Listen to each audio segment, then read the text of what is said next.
I've read it. It's just there's nothing to even sink your teeth into. Okay. Yeah. Ready? Yep. Want to sink your teeth into this episode? Are you waiting for an answer? Let's just do it.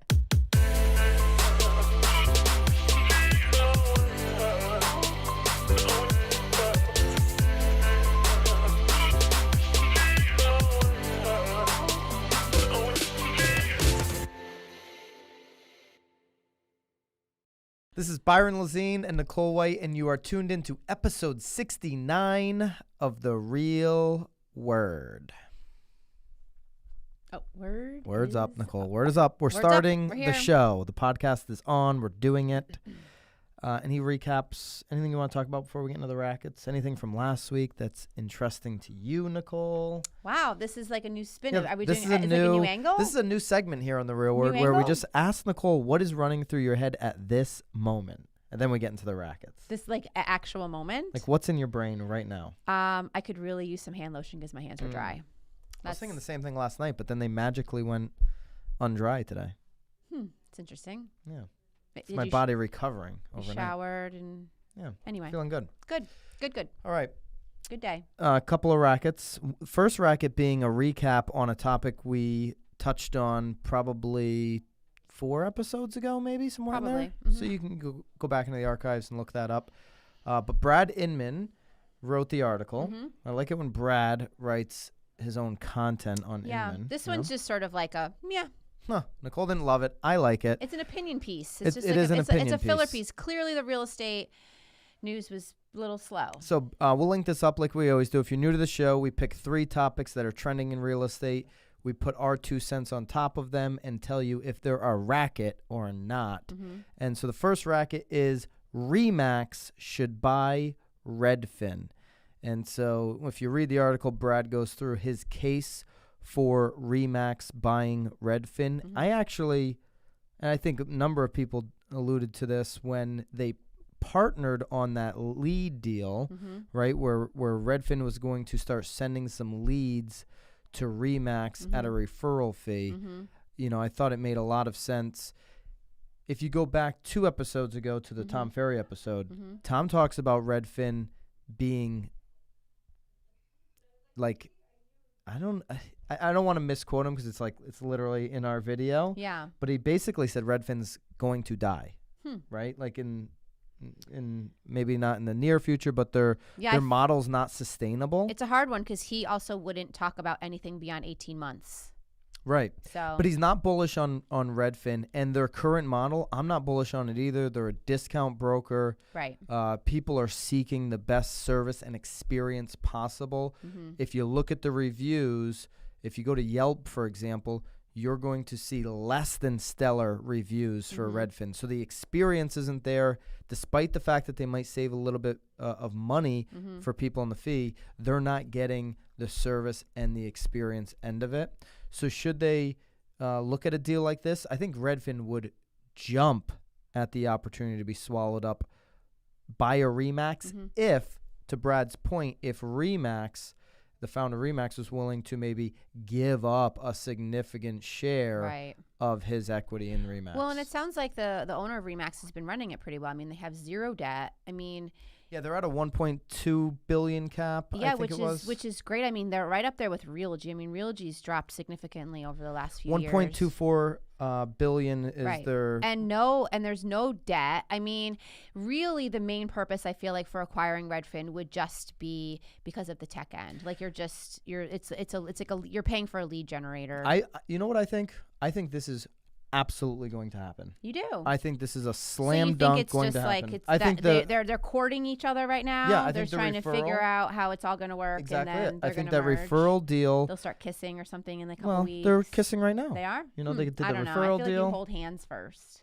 They were holding hands when they were talking about the deal. Now they made the deal. I feel like they're holding hands. They've got the referral deal in place. I think this is a no-brainer going to happen. I don't believe Redfin is going to be able to compete with EXP, who's gaining agents every single month, or Compass, who's certainly gaining and buying everybody out, right? Like, and Realgy, and companies like ours. Well, William and Ravis, Remax just has such a large brand too. I mean, you see a hot air balloon and you know exactly what it is. I mean, they've got good agents too, though. They're not just holding on to agents just to sit in an office or to sit at home or, to make sure. Redfin immediately gets the agent count. They get the experienced professional agent that knows what they're doing, some great teams in the country. Yeah. And then they can just focus on that tech. And it takes Remax's tech from like here to like here, right? Because we know that the Redfin site is very powerful. It can generate a ton of leads. I think it makes a lot of sense. I'm going to get in a prediction mode and say that this 100% happens in the next 5 years. Redfin will sell out to Remax, and Remax will actually want to do it so that they can compete with these new emerging disruptors like a Compass. Right. Well, and I think historically, though, too, and correct me if I'm wrong, I feel like Remax has always been more of like a units brand than like a number. I mean, obviously everybody wants to make money, but I feel like a lot of Remax agents do a lot more units than they do like numbers. So obviously if you have like the leads coming in too, it's just going to help them funnel it into their agents even more so that the agents' numbers continue to grow in units. So no racket for me. It's going to happen. I'm just putting it out there. Wow. Remax will someday buy. It's happening in Redfin. exit. Somebody will buy. 69. Somebody will buy Redfin, and I'm just going to say it's going to be Remax. I think it's a perfect fit, and it'll work quite nicely. All right, racket number 2. Does the car that you pull up into as a real estate for agent a listing appointment matter? As a real estate agent, of course. As a real estate agent. Does the car matter? Here's one thing I'll say. Every agent, every single agent out there drives a BMW. All of them, most of them are white, but they're all driving a BMW. The white people definitely drive the white. The Nicole white people drive the white BMWs. And if you guys haven't caught Byron's Instagram story, he, I think, ridicules me about my BMW at least once a month. Yeah. I make a cameo in my car on his Instagram story once a month because it is the typical fancy. He calls me fancy. It's the typical realtor ride. Get the BMW. So I think that's not a racket, but the real question is, does it matter which car that you pull up in? What's your 2 cents on that? So it's a hard one to really answer, to be honest. I think that there's a lot of preconceived notions, like you're saying, that of realtors must have a BMW. Well, it's almost like that thing where it's like there is a lot of agents that drive BMWs and then there's not a lot that don't. It's like if you get a car, you start seeing all those cars everywhere. Absolutely. Agree. I think, though, I think that there is a lot of chatter around the car, whether it makes the difference or not. I don't know the answer to that. I used to drive. So I've got 3 children. I still do. I refuse to do the minivan thing. So I had a Buick. I did an Enclave. Probably one of my most favorite cars. But I can't tell you how many times people would come up to me and say, like, Nicole, like, you're driving like an old person's car, like you don't fit it, like what are you doing? So again, there is a lot of chatter around the cars that we drive. Again, there's a client of mine actually brought it up to me, like I don't think she's getting listings pulling up in that brand of a car. I mean, so whether it's happening or not, people are certainly talking about it. I don't know if it makes a difference, but it's certainly the first impression. There is a couple things. I think it makes a huge difference. Huge. I absolutely do. I think they're not huge. I guess what are huge we talking about, though? We're talking about like you don't have hubcaps on your car? Well, here's the thing, right? Like I think there's a significant difference. Not a huge. Let me retract that. Significant difference because well, you just said it. It is your first impression. They are waiting for you. They're looking out the window, and the first impression, the first visual thing that they see, unless you sent them something in an email, which you should be doing. Okay. But the first visual thing in person they see is your car. Right. So what you think? But I could go the other way though. If someone's pulling up in a Tesla and then the person is pulling up in, now it comes down. Do like a Jeep. Like well, now it comes down to knowing your market. If you're pulling up in a Tesla in Beverly Hills, where the average price point is $4.9 million. Yeah.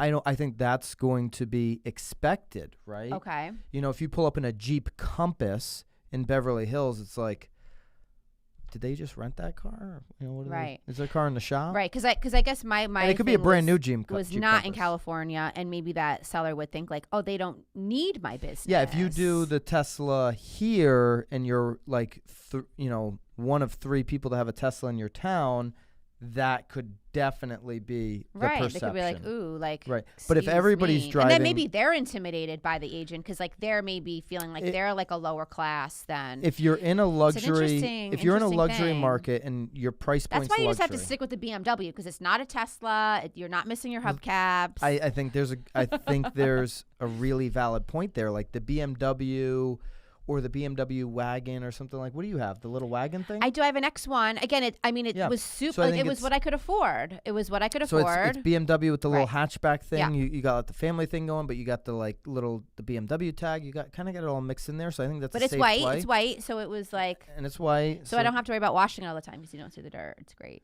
You can see the dirt. No. White, no. Dark, You the don't? black you can see the dirt. Got it. But I also I do white. I make my husband drive a white car. I drive a white car. My last name's White. I just like white. I like white. She's got the white stuff going on. I do. Anyways, here's the thing, right? Like it will depend on your market. Right, so you've got to take that in consideration. If you're trying to list just 2 million and up homes in whatever market you're in, you better roll up in something nice. Here's the other thing: even if you don't have something nice, right, or something brand new, here's one thing you better not, be in this situation: having your car like leak oil. You're definitely not getting a listing appointment if you pull out. Has yours leaked and oil? No, mine doesn't leak oil.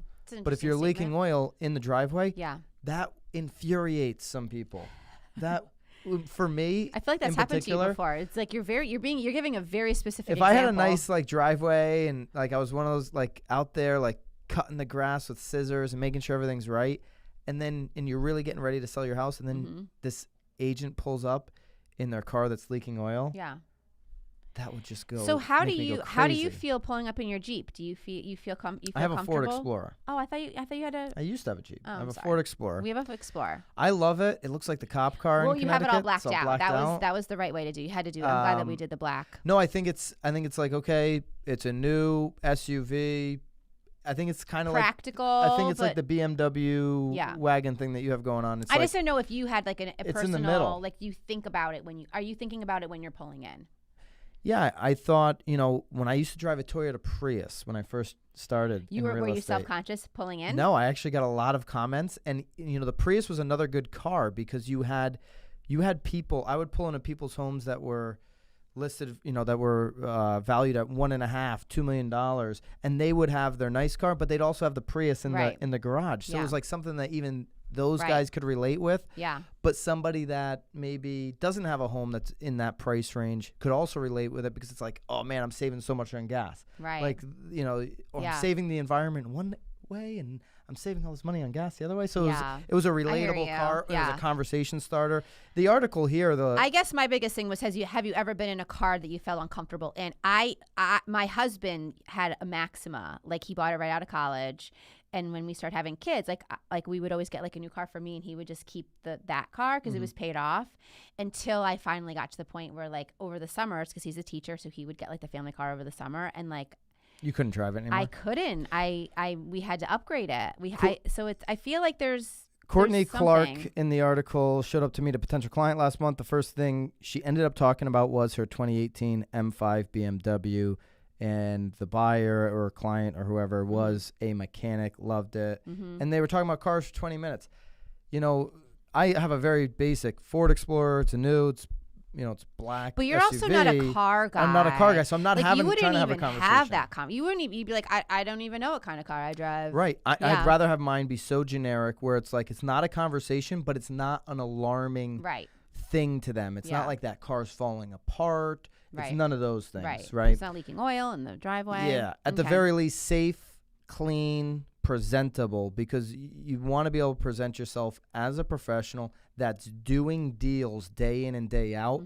And if your car is literally falling apart, then they're not going to believe that you're doing all these deals and ripping it up. Or that you are on top of making, like if you're not maintaining maintenance on your car, are you going to be maintaining their listing? That's a great point. Yeah. All right, so I don't think it's a racket to think about what No. car you are I pulling think it's fun, up and in. if anything, it allows for great content for Byron's Instagram story. Yeah. All right, racket number 3. Do you have time for real estate conferences, or should you make the time? Who has time? All right, let's go through this. This is another Inman article.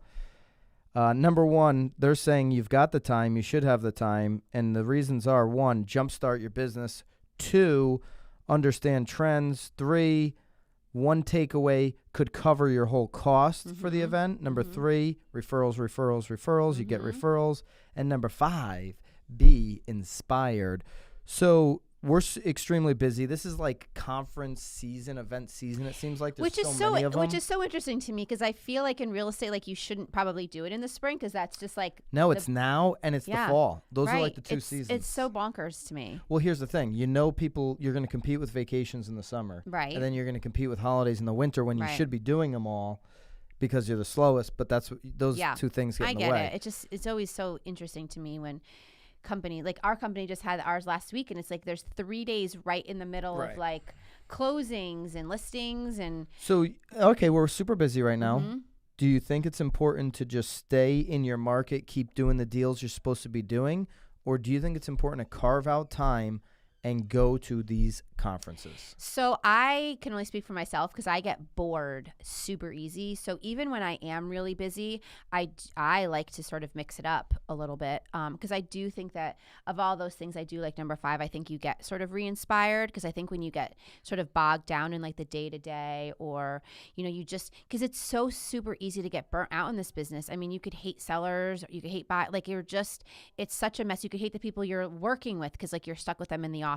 Or I think it's really important to just, if anything, just to break up like the day-to-day of it. Like, I know that our jobs are like super spontaneous, and we're not really ever doing the same thing, but we're always having sort of the same conversations. We're always having the same hiccups. So to sort of have that breakup in it, I think is great. And to be around people that are in different markets, like that part is like the most mind-blowing for me, because like you sort of get wrapped up in what your market is doing and what's going on there, and you become so sort of like tunnel vision that it's you become tunnel vision in your own business. For sure. If you don't get around people, whether it's a mastermind or a conference. So I'm less hung up on the word conference, and I'm more hung up on what actions are you taking to get around people doing more than you.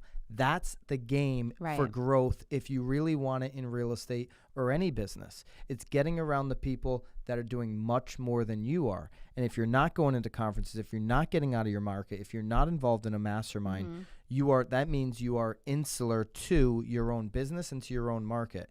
And we have people in our market that have stayed in their little towns for their entire careers, and they've never left. And there's plenty of people in your market that you know who I'm talking about, right? And I'm hoping it's not you watching this video. Yeah. But you know of people, you've seen they're people watching us, they're not. that are building their business, that are not getting out there and networking. And what happens to them? They're doing things that worked 15, 20 years ago. They're the people that are still putting their ad in the newspaper because and honestly, some of the reason is because they like the salesperson at the newspaper, because they've been communicating, having coffee, having lunch with that person for the last 20 years. Right. And they're afraid that other people in that town, just that one little town, and these are people, by the way, that are reading these newspapers for the last 25 years that haven't sold in the last 25 years. They haven't transacted. They are not going to do business. And you're afraid of losing like them potentially. They're going to see you at the coffee. This is actually going to be a good test. If you take